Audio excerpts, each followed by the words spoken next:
Hey everyone, welcome back to Corporate Decoder, the place where we try to make sense of Wall Street's not-so-secrets and find out if companies are really shouting from the rooftops or just whistling past the graveyard. This time we're digging into Robinhood Markets Incorporated's latest filing. And let's just say it is not about earning surprises, but more about what is happening behind the scenes with their trading operations. So Robinhood isn't giving us a big juicy financial update today. Instead, they're dropping what are called 606. Reports think of these like a detailed logbook for how they handle your buy and sell orders for stocks and options. This is something they have to do every 3 months to be open about where your trades are going and who might be paying them for the privilege of handling those trades. It is all about transparency, or at least the US Securities and Exchange Commission's idea of it. These reports are specifically for their two main trading arms, Robinhood Financial LLC and Robinhood Securities LLC. Now, these aren't consolidated company reports that show you if Robinhood as a whole is making more money.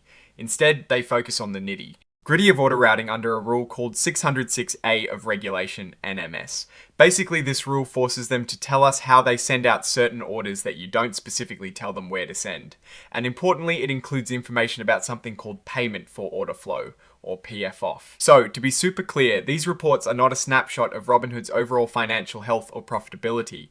They are a specialized disclosure about their broker-dealer operations. They are also unaudited, meaning they haven't been formally checked by external accountants yet. And Robinhood is putting them out there without much fanfare or their own commentary. They suggest you look at their regular financial reports, the 10Q and 10K forms, to get the full picture of the company's performance. Let's talk about this payment for order flow, PFOF. It is a big deal in the brokerage world and has been a hot topic. Essentially, Robinhood's trading venues might pay Robinhood a small fee to execute trades from Robinhood's customers. This report tells us some of that story, but it is not the whole thing. It is important to know that Robinhood Securities, the one that handles the actual order execution, shares some of this PFOF money with Robinhood Financial, their other subsidiary, based on an agreement between them. This is all laid out in the 606 reports, which, by the way, were prepared to comply with CS rules. Robinhood also makes a point to tell us how they communicate important stuff to the public.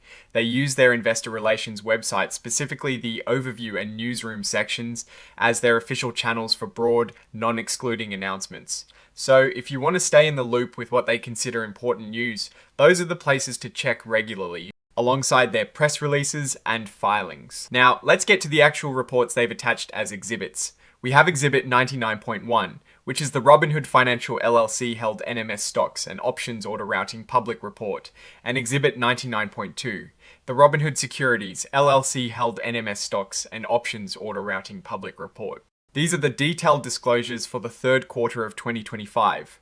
They're not going to be presented in a way that is easy for most investors to digest in a quick glance, which is why we're here to decode it. Before we wrap up, let's just touch on the company itself.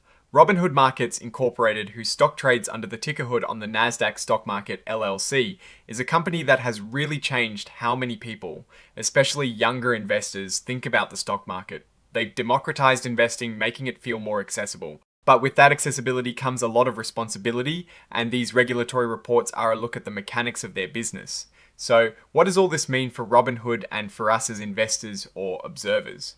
Well, today's filing isn't about Robinhood's bottom line in terms of profit or loss from its core business. It is a regulatory disclosure. What is interesting is that they are providing these very detailed order routing reports.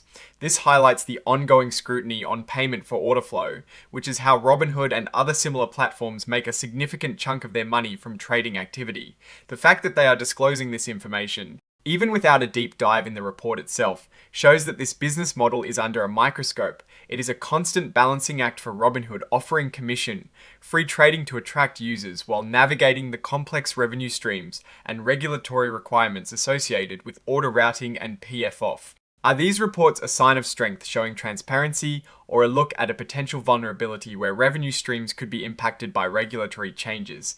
That is the story I am looking for.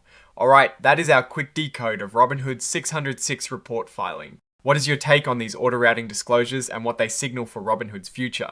Drop your thoughts in the comments if this analysis was valuable. Hitting that like button really helps, and subscribe for more deep dives into the world of corporate finance. Don't forget to check out the Discord in the description below to keep the conversation going. Thanks for watching. See you next time.